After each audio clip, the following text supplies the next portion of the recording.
All right. Hello, ladies and gentlemen. Welcome to episode 6 of our Anonkun community podcast. Today, I have with me Eail, uh, Spudnarok, Spuds of the Apocalypse, and TreeGuy. So, why don't you guys go ahead and introduce yourselves? Evening, Um, everybody. I'm Eail. I used to run quite a few quests on TG, probably the most popular of which was known as Space Alcoholic Quest, featuring, in the Dragon Ball Z universe, the most autistic Arcosian you've ever witnessed. These days, I currently run a World War II based quest on Anonkun called War Makes Monsters, along with a Bleach quest.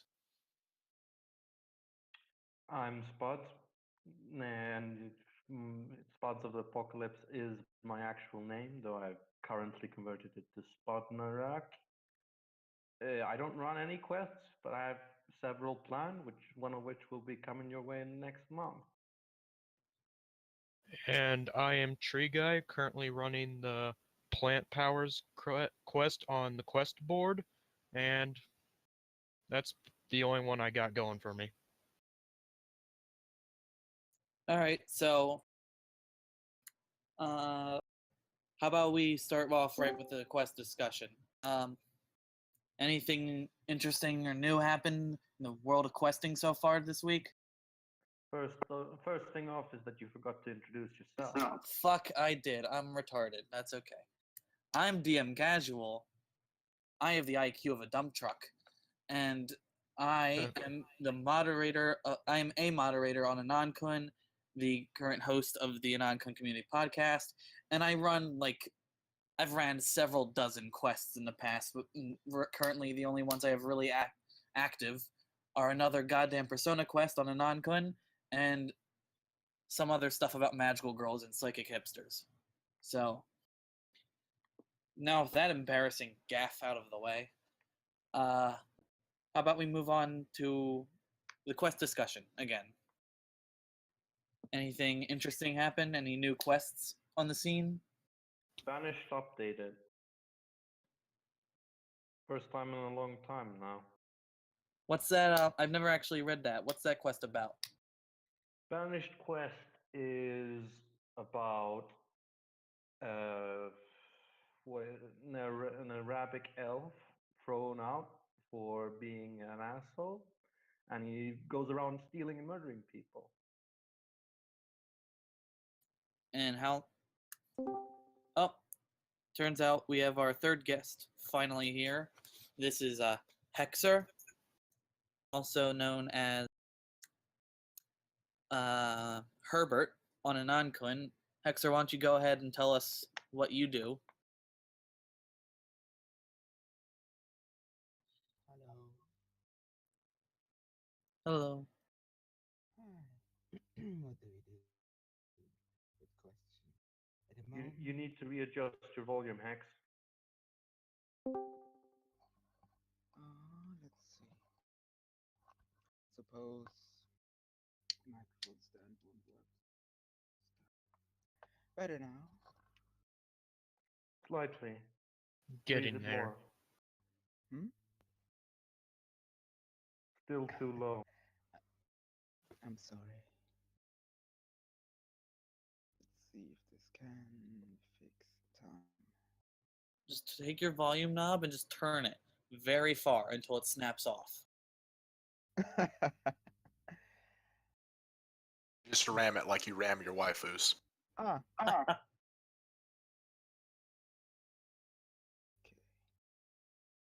Oh, come on. Thanks.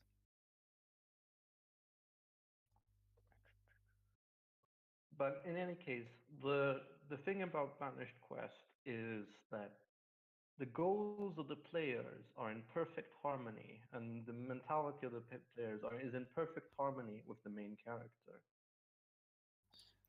I'd consider that quite a rarity for a quest. What exactly is the player's goal in that? It's to be a self-aggrandizing asshole. So it's just a quest where we make ease. Got it. Well, there's a reason why his only quest was was like a parody knockoff of that quest. I've never actually read anything E's written, including any of his messages in chat. For all you know, that's why he's not here right now. Probably. Anyway, And should I just hop straight to the questions? well, there's another new thing that I wouldn't mind plugging, though it's not mine. Go ahead, plug it then. Imperial Cant just made a new quest on Anonkun called Princess Guardian. It's about a demon knight that's not actually the chosen one in this story, but sort of the guardian / protector of the chosen one. And Cant always does really good work, so I'd certainly suggest checking it out. Once again, it's called Princess Guardian. If you give me a second, I will have a link to that up in the chat.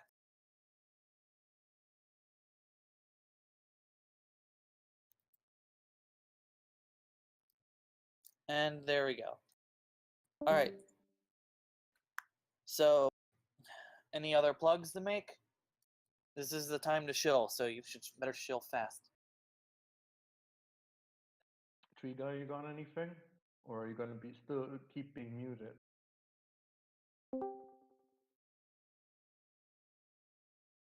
I guess that answers that question.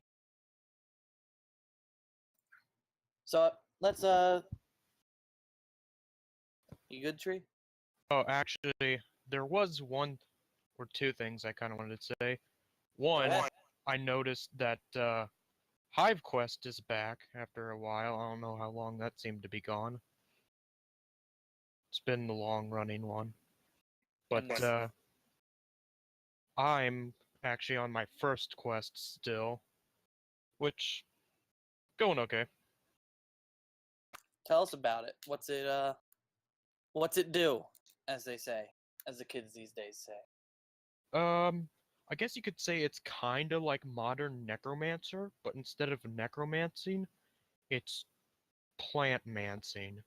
So the entire goal, I guess, currently is fight things, get plant powers, get women, yada yada yada.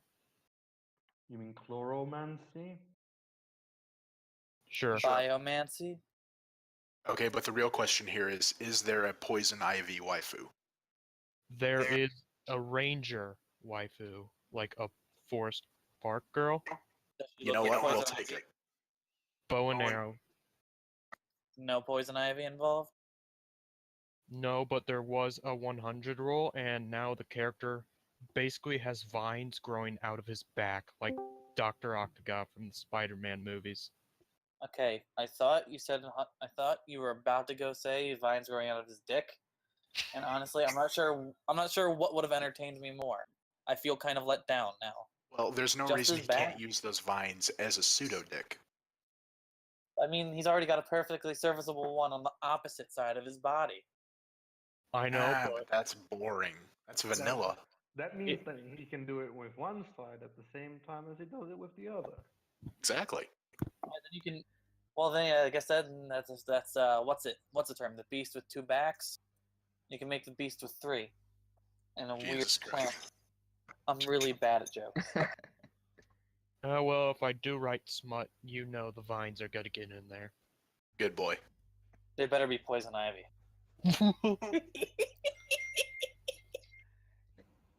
Holy shit. That's actually interesting because there seems to be a certain tendency in any Akon quest that has any sort of body modification or any sort of, kind of transhuman type of tendency. There's always kind of a tail dick. Someone will have a tail and someone will shove the tail into someone else. It seems to be kind of a running scene. Well, there's that one quest on Akun, the Fallout one, that's the exact name I can't remember, where they pretty much went full snake right at the start, and that was really a total turnoff for me. Just like going way too far, way too quick, you know what I mean? What do you mean full snake? They Like morphed, cloaca and they hemipene? morphed into a snake. No, it was like a male lamia. No cloaca involved. Okay. I don't know. I honestly didn't really continue reading past that part. That's fair.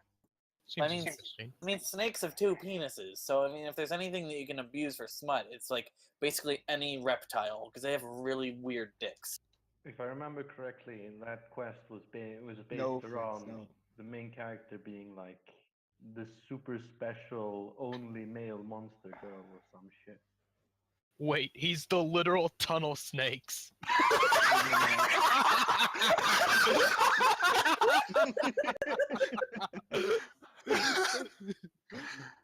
Oh, good lord. Tunnel snakes rule.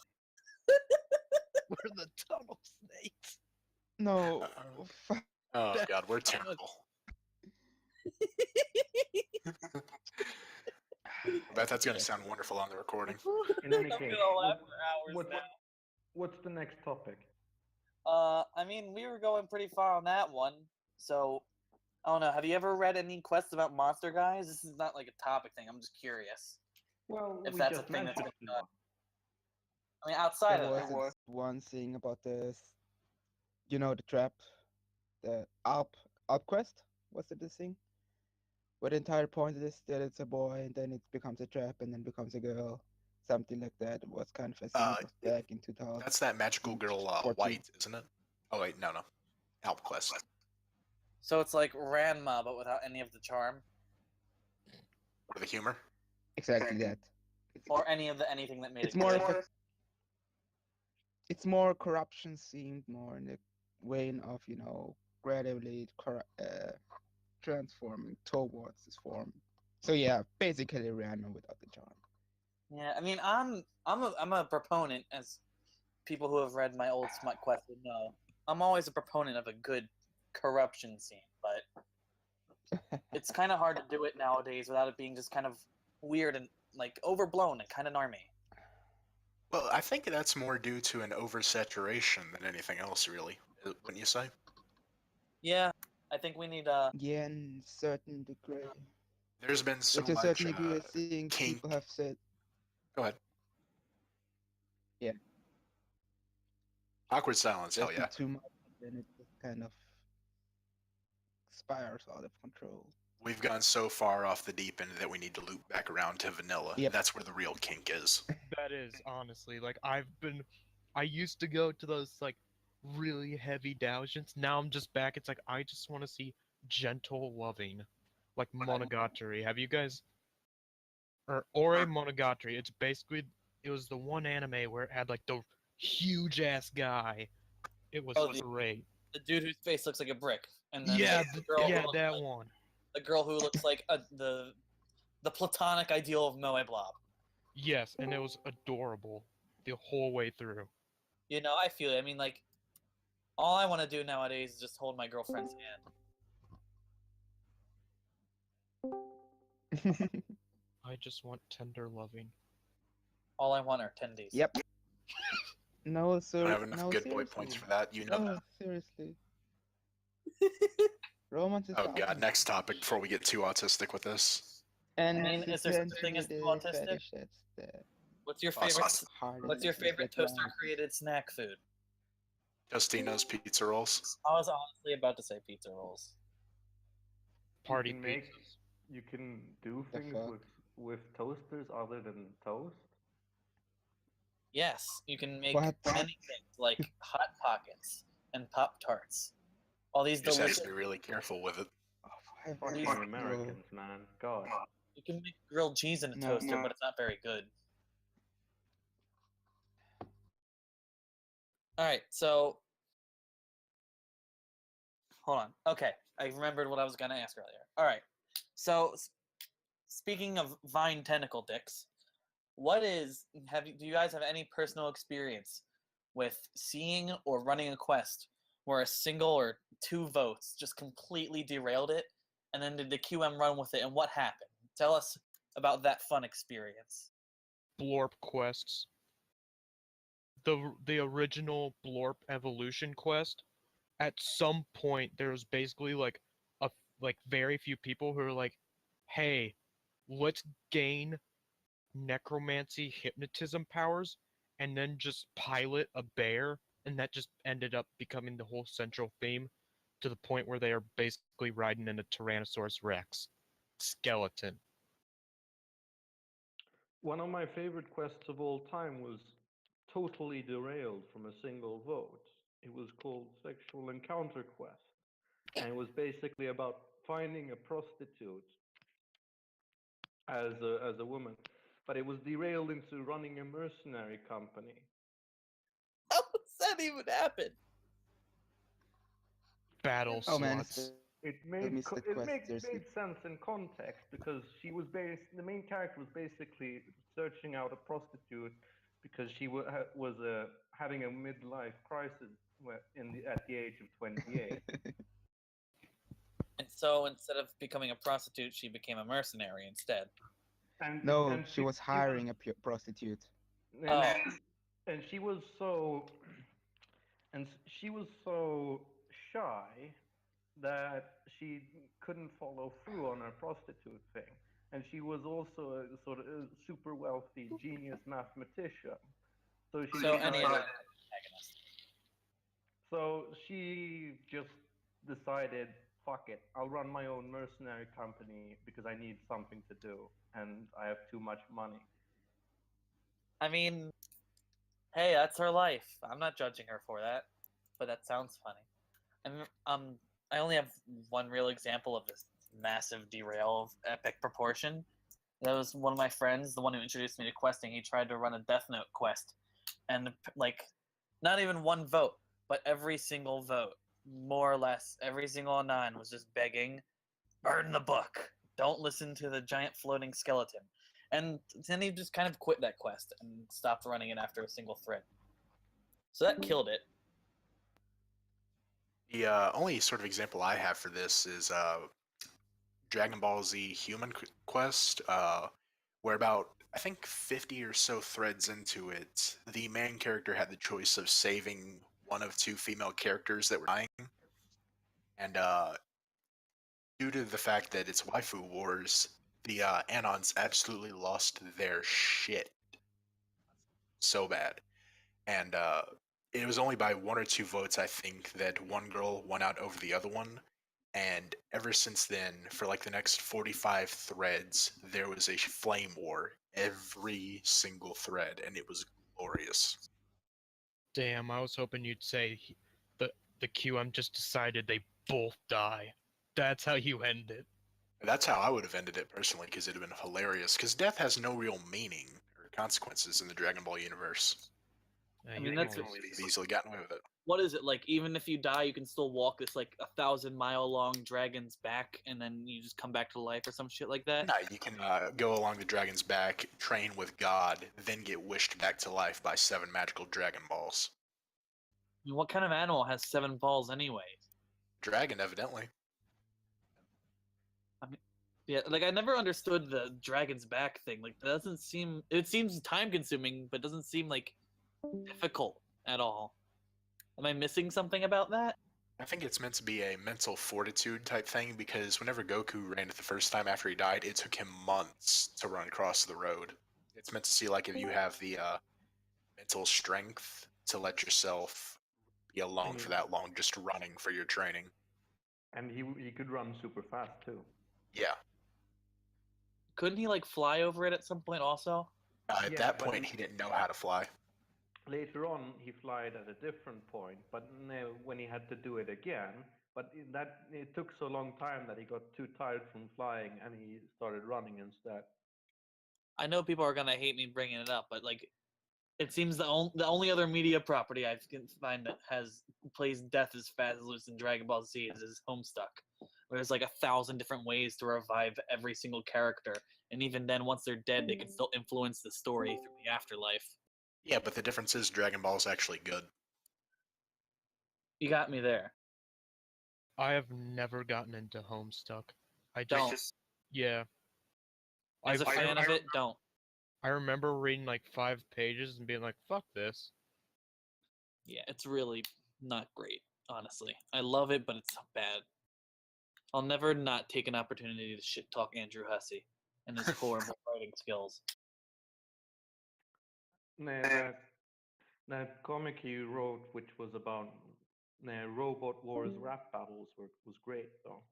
Yeah, I highly recommend that also for anyone listening. That the comic that Spud is describing is called And It Don't Stop. And it was actually made by Hussey before he started drawing noodle people, and was really, actually really good. It's about rap battling robots, where the better you are at rapping, the stronger your little robot familiar is at punching the shit out of people. And it's honestly pretty good. So it was clearly before Hussey, stopped being good at things. Anyway, I have here a question for Eail. What's your opinion of Chuckles, and what's your favorite quest of his? From Fiddlekins in the audience. Man, I love Chuckles. He's actually my one of my closest friends that I've made as a result of questing.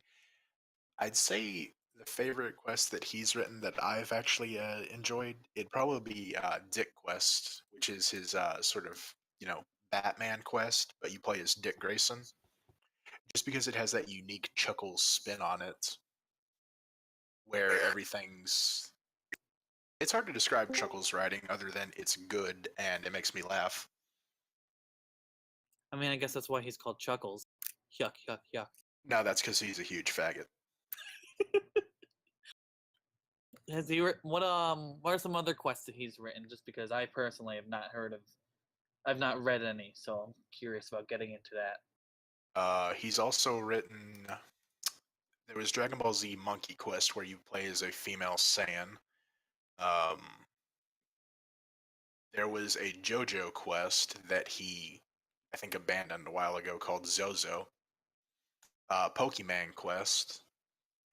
The Thief thing, but I think he left that behind. Digimon quest, which was a Digimon quest, obviously. And, oh yeah, he also runs this pirate smut quest, which is hilarious in the amount of waifus it has, because it's nothing but pure smut bait, and I love him for it. Oh, that sounds right up my alley. Pirates.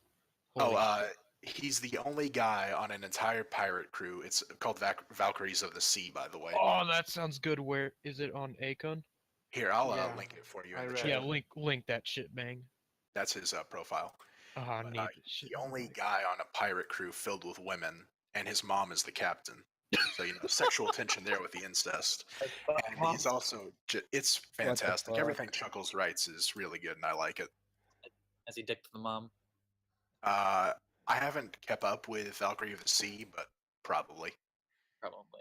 And then he also made another smut quest. I think it's a Fuda quest, though I haven't read it personally. Called Curb Stomp Academy Domination Certainly a Quest, where he character. loses all pretense of having standards and just writes pure smut, and it's filthy.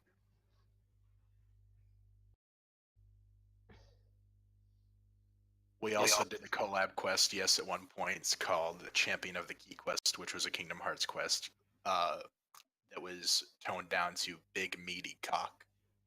We didn't want. We didn't ask. The question wasn't about your comments on his entire bibliography. It was about your general attitude towards him.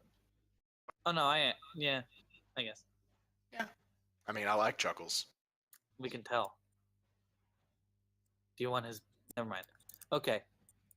Spud asks a question in the chat. What do you think of the second person format common to quests? And do you think people should consider using other tenses? So whoever wants to start on that conversation can start. I mean, it Uh, it works. People do it for a reason, and maybe it might not be the best in every case, but I feel like it's just a solid platform to go on. And even though it's like, oh well, if you did it like this, it'd be better, but some of the things it's like a lot of, or at least some QMs like me don't really know how to do it any other way that well. So you're kind of just like it's that or nothing. So The that's my issue is that I don't think you can really effectively do third person in a quest where you have a main point of view character, because then the players wouldn't be really representing that character. Well, It'd be more. there's always third person. No, there's always third person limited. Like pers. Sorry, yeah. Yes, yeah, Hexer? sure, sure, Personally, for third person because in a certain way, the a quest is very much different from an RPG. In an RPG, you have several people that basically collaborate with each other, that basically try to achieve certain goals. It's with each other. But in a quest, there are only two people, essentially. There is essentially one person, multiple of persons that all control single character. But single character, We're we're meaning we're we're getting you're very mean, spotty. We're losing you all the time. Your can you mic's hear shit. better? Yes. No, it's not shit. I think it's better now. No, Yeah. you fade in and out constantly. Oh, for fuck's sake! Then that's probably my connection. Fair. Hmm. Fair enough. That's too bad. Yeah. Sucks to Okay, suck. better now. Yeah. Like, yeah. Okay. So there's In two a people in a quest, quest. yeah, there are basically only two people in the quest. There's a QM, and there are the players. Which means that So it's you quite important for the players to identify with the character, but to not become the character. So the main character has to be their own person, meaning that I feel that it's very important for this character to be represented in a way. And first person is one way to do it. The so I think to a certain degree, this is why draw quests are still quite popular, because in draw quests, since Ruby Quest essentially and then Hero Quest essentially revived this tradition, in draw quests the main character is its own attraction. It's not an intermediary. It's not simply a way to interact with the waifus, to interact with the world, but it's a way for the players to also have someone to talk to. And in this way, I think first person is quite important because it allows the players to see the world through the character's eyes. They're not simply something that interfaces with the world, but they are their own thing, essentially. So therefore, I think first person should be used more simply because it gives the people a higher chance to feel the world the way the QM initially envisioned it. Sorry, that was I understand, and I thought I personally quite like the second person perspective, but you've convinced me to an extent, and I do think that's part of why Lara's quests are popular, and that's why I also told hmm him a couple of days ago that he should probably stop making his characters puppets over time and maintain their initial characterization. yeah, I kind of agree with that. That was kind of what ended up putting me off Hero Quest to a certain degree. I mean, on one hand, I can understand that Rena sort of adjusted to the way people played her.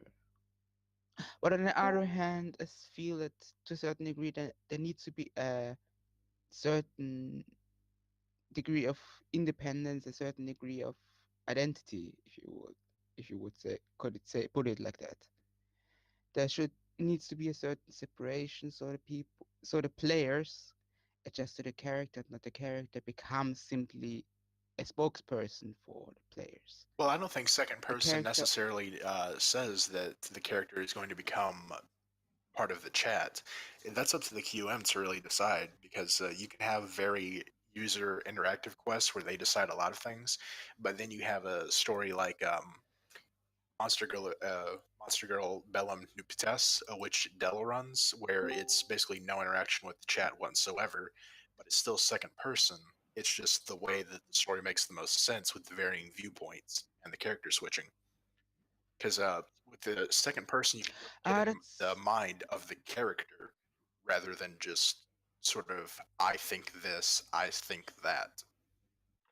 I think the way I see it is that most of the time you actually do want the character to become the chat, but there are exceptions.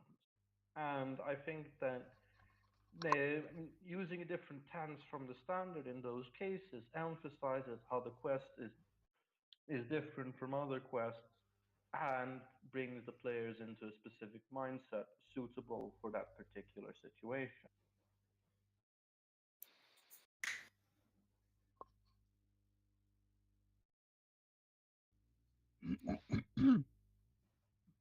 DM, what's your viewpoint on this? What's Yeah, I got mouth locked. You know that. Once I did try to run a quest that was in first person, and I abandoned it not because I was having difficulty with the first person viewpoint, but just because I got bored. And I personally, I agree in that I don't really see how third person can be used for a quest. I mean, you can clearly use it, but I feel like just as a question of effectiveness, you I think it's either second or first person. The third person limited can be used, but you're really kind of limiting yourself because I don't see any clear advantage to using. And of course, the second person has become the most popular default setting because I suppose that's sort of a riff off of the choose your own adventure books from which questing can trace its lineage back to, where they're all basically addressed the reader. Actually, if you think of it, most draw quests when they narrate actions are in third person limited because they describe the actions of the character you speak to. Generally, I mean, if you, from my memory, I think most of them are in third person limited during their Yeah. action part. I guess draw quests are an exception to the rule.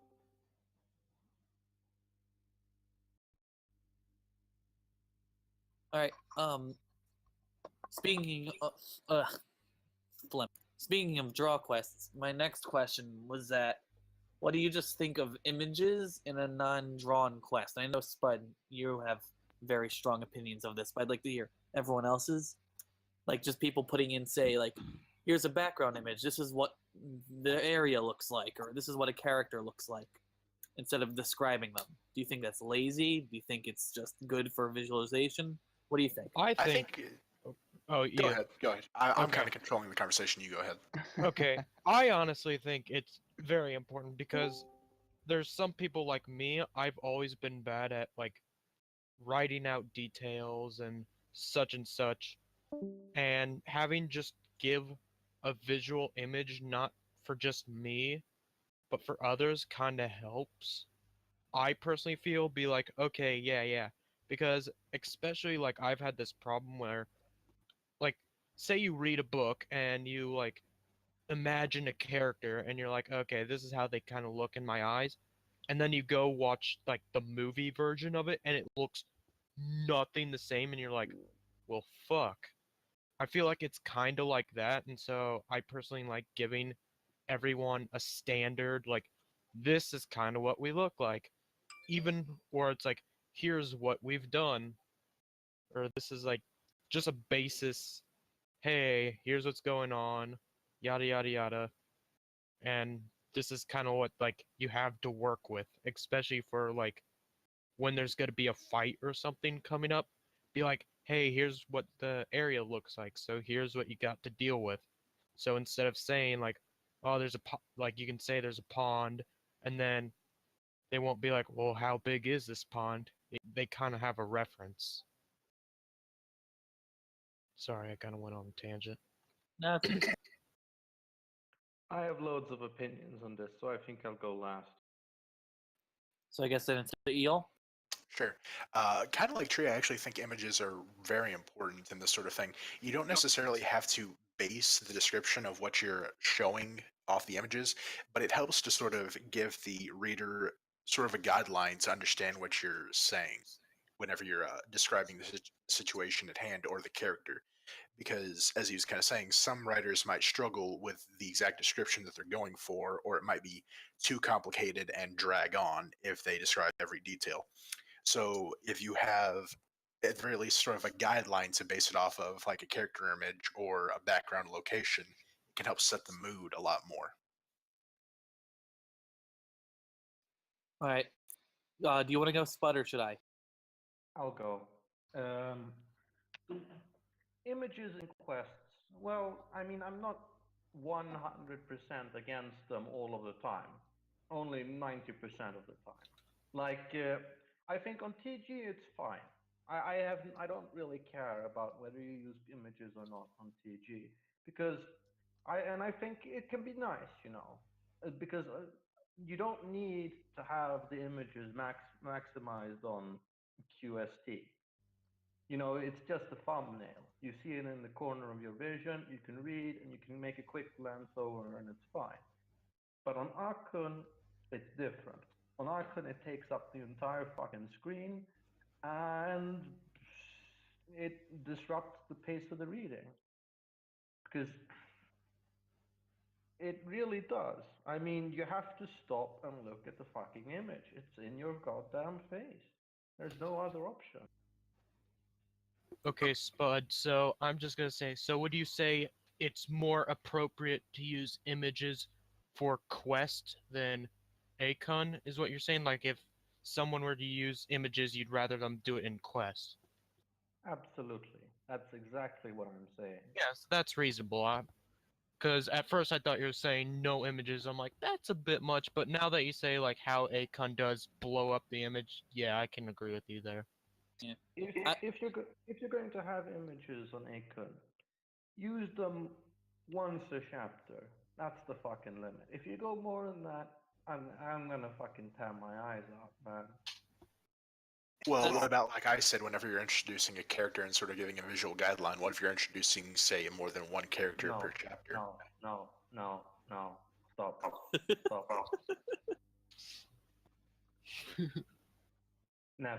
Never introduce a character with an image on Acon.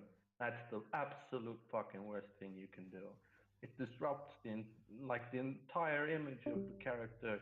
You're supposed to. This is a written format. The pictures are supposed to be in your goddamn head for characters at the very least.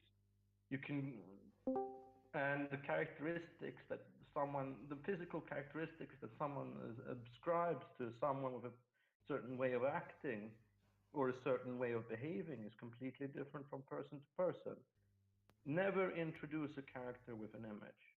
That's my hard and fast rule on this subject. That's I mean, the absolute worst thing you can do. I've yet to meet a quest runner that doesn't do that, though. What do you mean? There's lots of quest runners. Promise of Power has literally two images, only had two images for characters throughout its entire run. Well, I'm just saying the ones I know haven't done it. I'm not saying that they all do it. It's just the ones that I've personally read. It's a pretty common thing, really. A lot of writers do it. Yes, quite a few writers do it, and I really wish they wouldn't, because I think it's very styleless. It disrupts everything. To be fair, I am one of those writers that introduces every character with a new image because I myself am spineless and I don't like describing people because I don't know how to term clothes. Like I honestly don't know. Is that a blouse or a dress? That. Just give them one line. Give them one line and let the person on the other end do the rest. It's a girl that has tits. It's a blonde girl with big tits. Fine. Well, that's lazy, though. That's even lazier than just using an image, because at least with an image, like I said, you can base it off that and then actually describe them down to below. No, because if you only have one line, what becomes important is the context in which that character acts in. If that character can become memorable, a character who is memorable through their actions is always going to be more memorable than a character who is memorable through their appearance. Because why? I mean, you're not going to think, well, it's that girl every time you see, when you see the name, when you see the image, maybe, but the associations created between the image and the name that's just been introduced are not very strong.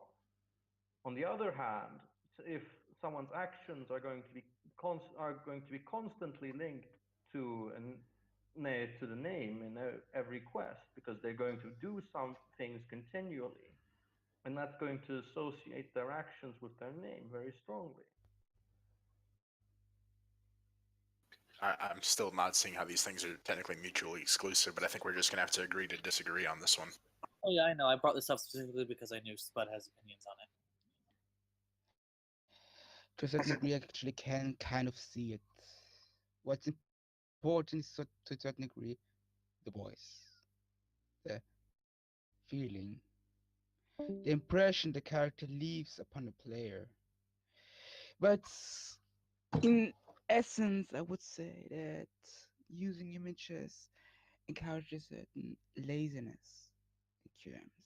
Of course, QMing is a very time sensitive thing, but at the same time, it's also important to take out the time to establish a voice, to establish a feeling, to establish a certain pattern, if you will. If you QM, then your characters are basically your only assets. You don't have elaborate combat mechanics. You don't have interparty relations. Thing that you will use are the interactions between the characters themselves.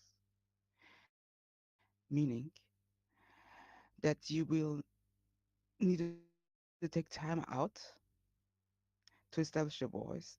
You need to take time out to establish a certain speaking pattern, and then adhere to that pattern. Personally, I would prefer if you used character images sparingly, but use more character images for something like locations, objects, or perhaps even the weather. I think images themselves are, I think, to that degree, that therefore be used perhaps when people are introducing a character, or perhaps when you are introducing a character, but not beyond that. That's my opinion. Okay, so I think we have time for one or two more questions before we start signing off. I And think I think we should go for like a 15-minute extension, around yeah, sure. 25 minutes total. Yeah, so Fiddle asks, how much purple should there be in a quest's writing? So for those who are not aware of writing terminology, saying like you have purple prose means you have super flowery, kind of obnoxious language. And then I think the opposite is brown prose, but I'm not sure. So Fiddle can say, how much purple should there be in a quest's writing? Is it better to go for the functional, plot advancing, clipped economic style, or to try to capture all the detail and flair of the setting through extensive descriptions? So what do you guys think? That depends on setting, I think. In general, if you are trying to describe something magical, you will want to be a little bit more purple. If it's something more plot-wise, then you will be try to be clipped. It's sort of like a melody. You don't always use everything in your repertoire. You start with a simple theme, and then you build up, and then you build furthermore, and then you reach a climax, and then you go. What's important is that you keep a tempo, a certain meter, if you will, in order to keep the entire thing consistent. I think what's important is not or no purple prose to put to put everything in its place, to put just in a way. Okay. Okay, do you mind if I go because I actually have a thing I have to go to, so this may be my last question. Is that Yeah, okay? sure. Go ahead. Okay, so I always feel like that when it comes to either like the first time you get to a new area that's of some importance, or a character that's of some importance, I feel like having more is better. But if it's just the bartender, then you could just say it's some bar whore. Or if it's like you're just going by a gas station, be like it's some rundown shit show. Or just some basic. But if it's like their main base, then yeah, I kind of want to know like what it looks like, or like what's the area like. I want more details when it comes to importance. But the time where I think you don't need it is especially in fight, or not. Actually, now that I think about it, it depends because some quests, like the Pokemon quests, you definitely want more flowery stuff when it comes to the fights. But when it's like you're using swords and shit, all you really need to know is like sword hit arm, arm hurt, kind of thing, you know? No, I am a sword fetishist. That doesn't get me off. I need to know if they're using mordslag or some shit, man, or if they're half swording. That's important to me. Okay. That is kind of good. Wait, half sword. Okay. As for my answer on this one, I think it really does come down to the type of setting that you're trying to show with your quest, because it really does depend on the type of character that your MC is as you describe his thoughts. Because if he's some rural bumpkin, he's obviously not going to be using exactly eloquent language, even in his mind. But at the same time, using contractions and general slang in the thought process or the words of someone that's highly educated probably wouldn't sound right either. So it really does depend on the character that you're writing for and the scene as it is. Slice of life, you can certainly use a lot more relaxed words. I think brown was the word you used. Prose. Brown prose is what I've heard it being called. Yeah. While for something that's more plot heavy and whatnots, or more serious, I think purple would be more appropriate. But when it comes to combat, I'd say it's probably best to try to go for a mix of the two, depending on what type of action you're really trying to represent and just how combat heavy the quest might be. Yeah, I'm personally a proponent of. Well, I'm not a proponent of it. As I usually wrote with short clipped prose back in when I started because I was not good at writing description and had very little idea of what I was doing. Nowadays, I'm trying to include more description in my writing, but it's kind of a habit that you get into because it's so easy to write tersely. But in general, I think it's more of a mood thing, and that you have to set in the mood for your not only how you're writing and the descriptions, but how you're describing. So like if you come to a new area, yeah, as you said before, well, like if you go to this new building, you want to describe the ins and outs of it as this character looks it over, so you know where everything is.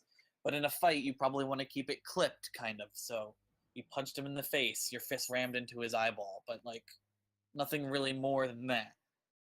That's my feelings on that. Yeah, that's kind of what I'm trying to get to. But I think this is gonna be it for me. I have to leave, but thanks for having me on. It's been a pleasure. It's been a pleasure, TreeGuy. Thanks for being on. Yep, hopefully I can come back again later See you later. See you, TreeGuy. I'd be honored. and keep up with plant powers. All right. Fiddle had or not Fiddle. Catobal Pass. I misread. Catobal Pass has a question that I've also have a personal stake in. What do you think of interacting with the player base in a meta way? I mean, writing the quest with meta elements like jumbled text, adding ARG or alternate reality game elements, etc., and so on. I've thought about this quite a bit actually, because on one hand, I do think that engaging with the meta and having conversations with the chat and so on during the running of the quest is bit so-so, but I can think of like having. I mean, it can be interesting if you have explicit elements like the QM will tell you if you're doing things incorrectly this number of times, points, or whatever.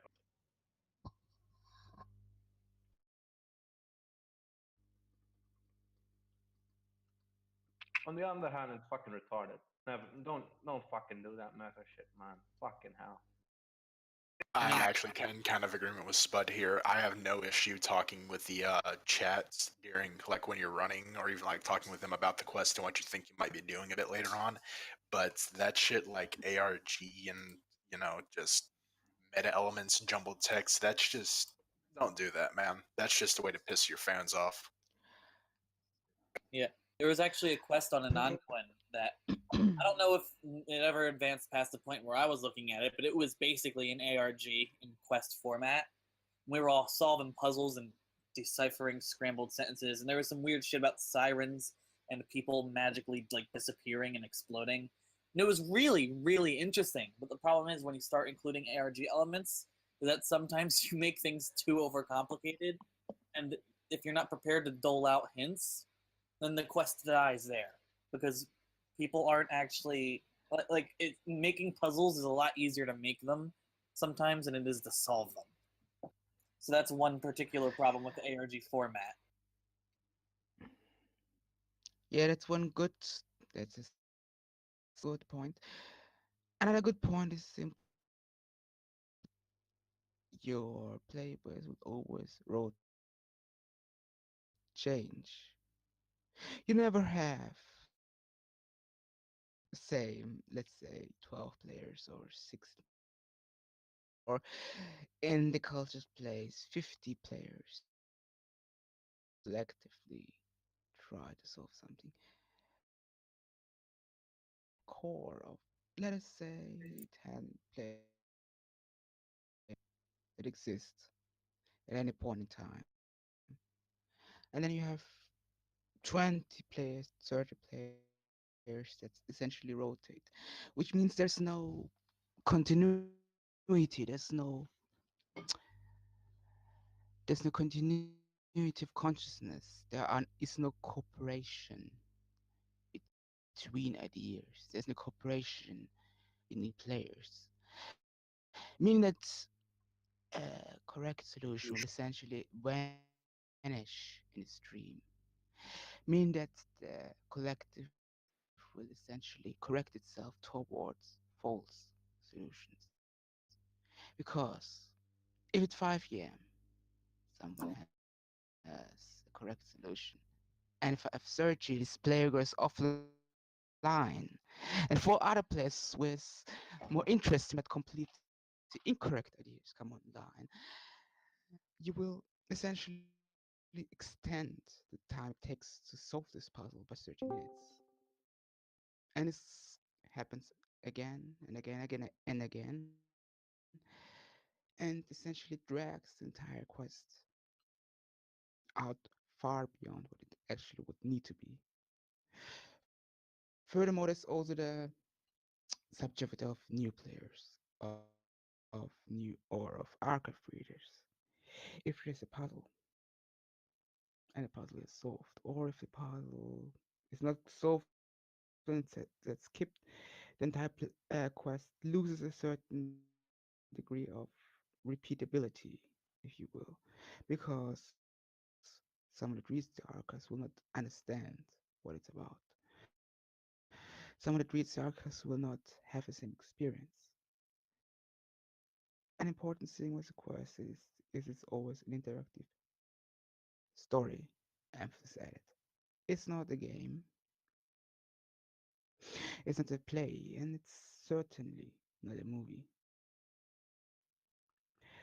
Meaning that you need to always consider whether someone who just comes in and tries to catch up will understand it, will want to understand it, or will even care to understand it.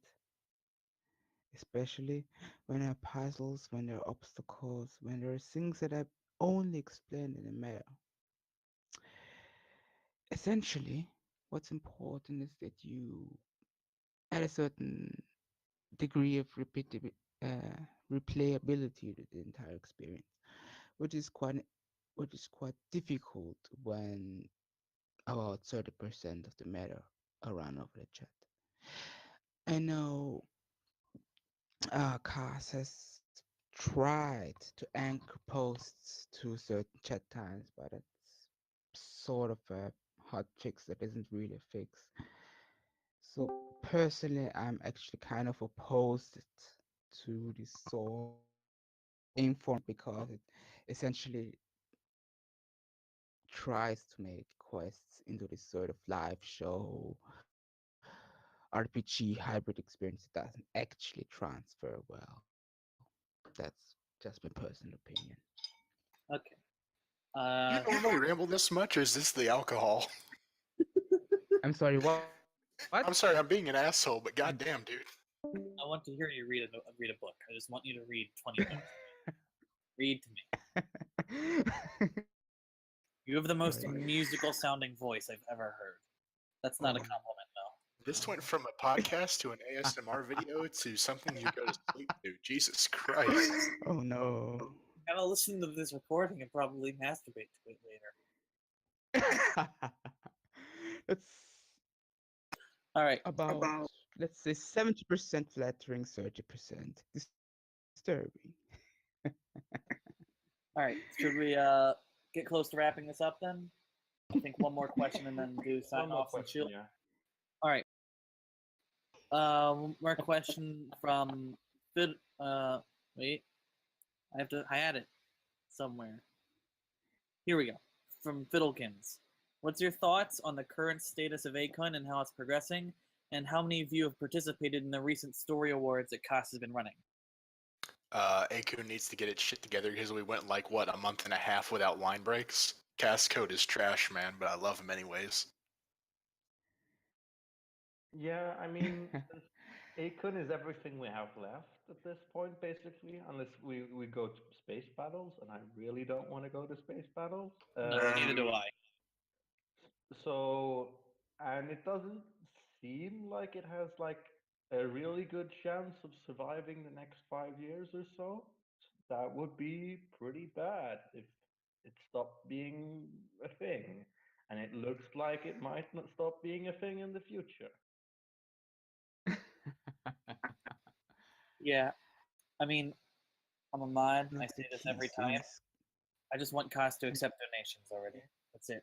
He really needs to accept donations and like hire somebody to run the front end of it because holy shit, dude. I respect Cass's coding because he's got all this working pretty much by himself, but we need an actual web designer on this kind of thing rather than just a code guy that's kind of winging it on this direction. That's pricey, though.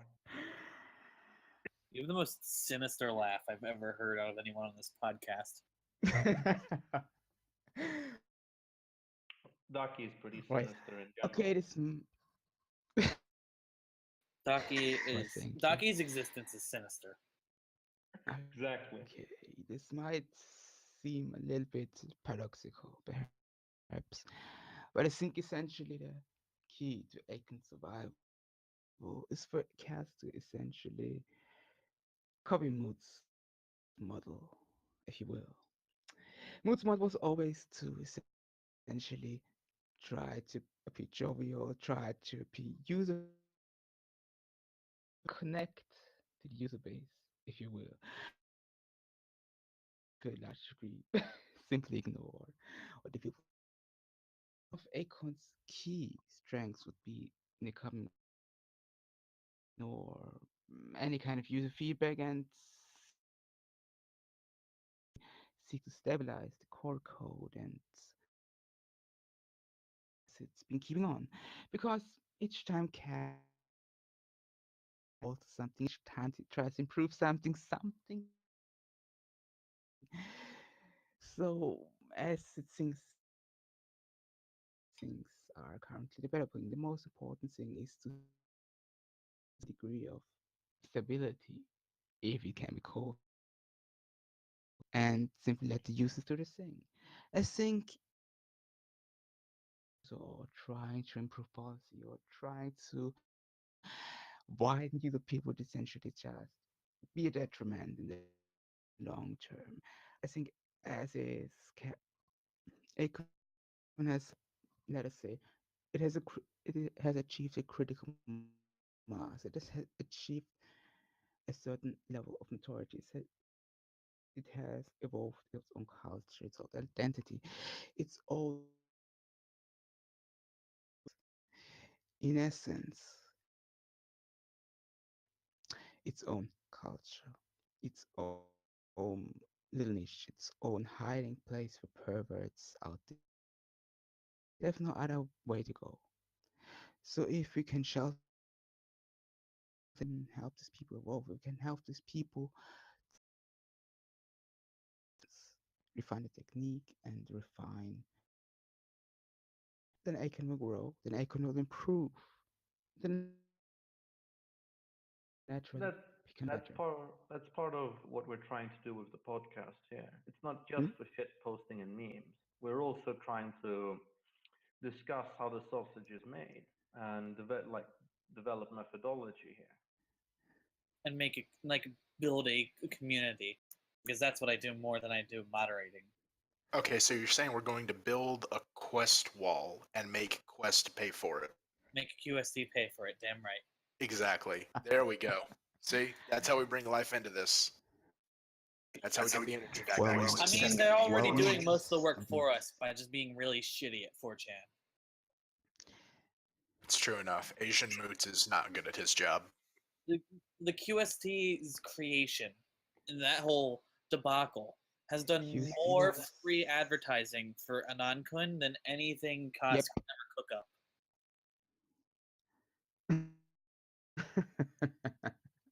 No, that's actually Thanks. quite true. The entire arrangement was, in a sense, it could not have gotten better very I mean, that would be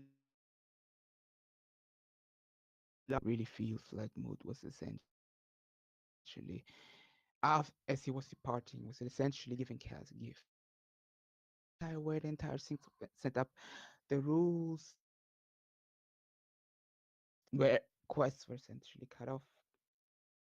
It all kind of seemed designed to give Kaz and Akon as much exposure as possible.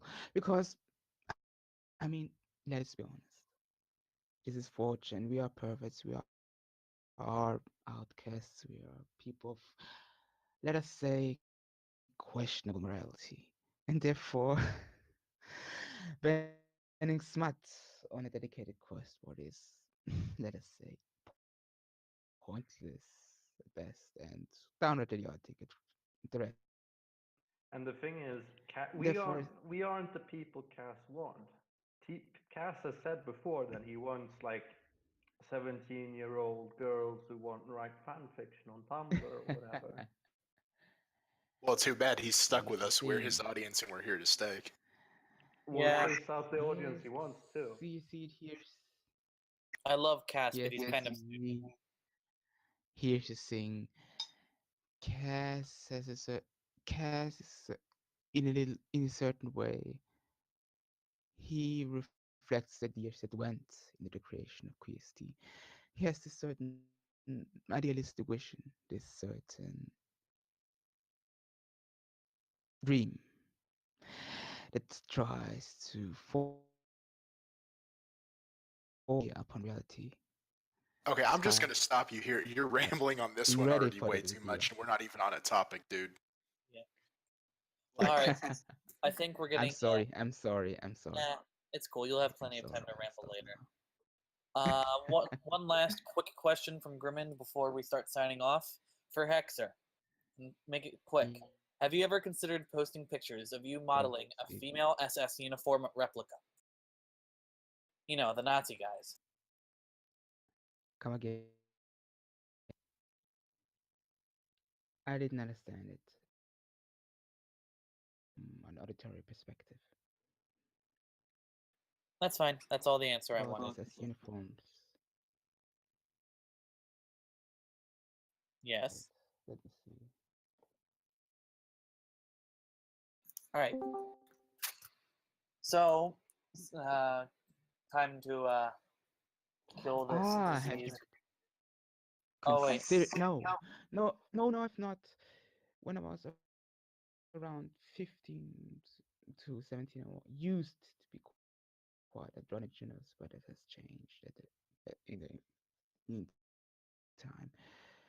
So no, at this juncture, I would actually avoid it because it would simply not be enjoyable to anyone except the most fucked up of pervert, and that's simply not the audience I want to cater to. So So the answer is no. no, not at this juncture, no. Okay. All right. Now that that's done with, let us finish. Let's double tap this dying creature. As we sign off, just real quick, do you have any lesser known QMs or any quests in particular that you'd like to shill? And I can dredge up links for them if you like and put them in the chat. We can start with Eail. He's not exactly lesser known. In fact, I dare say he's probably one of the more popular ones on Anonkun. But I'm going to shill for Cornwallis for Fate's Grand Quest. If you like the Fate series, Cornwallis. it's pretty good. It's based off the Gacha mobile game where you kind of like summon your servants at random, and I like Corn. He's a cool guy. So go read his quest. Do it, you faggot. All right, Hexer, try and make it fast. I didn't really have anyone to chill, but to a certain degree, Machination of Fluid is interesting simply because I like Demon Descent, because the way with Rob integrates this sort of smart scene with Demon Descent is sort of interesting. I have a little bit of a quibble with it because the pacing tends to be somewhat, or rather extremely uneven at times. But I still enjoy it from time to time, even if not all the fetishes are quite up aligning with my interests. All right, and Spud, And do you have anyone you want to shill for? I'm sorry, did Hexer even shill for somebody? I totally missed that if so. Machinations of Lewd. He shilled for Machinations of Lewd on Anonkun. Okay. What about you, Yes, Spud? indeed. I don't have any currently running quests, but I'd like to shill for Sexual Encounter Quest, which I talked about earlier in the podcast. It's one of the best quests ever, and it's also a very interesting case study when it comes to studying player behavior. Everybody should read it, honestly. It's also one of the most dead quests, aside from fuck quests, of course. It's one of the deadest quests imaginable. It's true, but I mean, everybody should read Sexual Encounter Quest because it's short I and think it's Trent, fucking great. yeah, All right. I think Trent later on went on to run, I think Christie's campaign and then dropped out something bullshit like that. He has a really weird laugh. Anyway, that's basically Yep. stuff he told me. So I think that'll be it for this episode of the Anonkun Community Podcast. Thank you all for listening in. And if you're listening to this on YouTube, thank you for watching. And if you were talking, thank you for talking. I'm DM Casual, and I'm going to go eat dinner and shit a brick. Have fun, everyone. Later, nerds. We're out. Fucking mistake.